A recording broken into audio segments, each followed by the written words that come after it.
सरकारच्या भिकेची गरज नाही.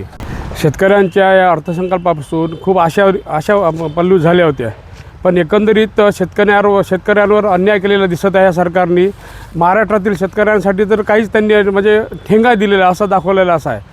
आणि दुसरी गोष्ट आपल्याकडे त्याला आता कापूस सोडा, नारळ आणि ते जे तिकडचे साऊथकडले उत्पादन आहेत त्यांच्यासाठी तुम्ही विकासासाठी तुम्ही प्रोग्राम राबवत आहे. आणि महाराष्ट्रातील शेतकऱ्यासाठी तर काहीच राबवत नाही. आणि सर्वात जास्त मोठी जर कापूस पिकत आहे, कापसासाठी तर शेतकऱ्यांसाठी कोणती आर्थिक तरतूद केलेली नाही. आणि शेतकऱ्यांसाठी शेतीसाठी लागणारा जो खताचा खर्च आहे, इन्सेक्टिसाईड आहे, पेस्टिसाईड आहे, याच्यावरील सबसिडी सरकारने काहीच जाहीर केलेली नाही. सरकारने सबसिडी तरी कायम ठेवायला पाहिजे. आता मागच्या वर्षी 15,000 कोटीने सरकारने सबसिडी कमी केली. यावर्षी खताचे भाव वाढवलेले आहे. शेतकरी खरेदी करू शकत नाही आणि खतं दिल्याशिवाय शेती पिकणार कशी? आर्थिक उत्पन्न वाढेल कसं शेतकऱ्याचं?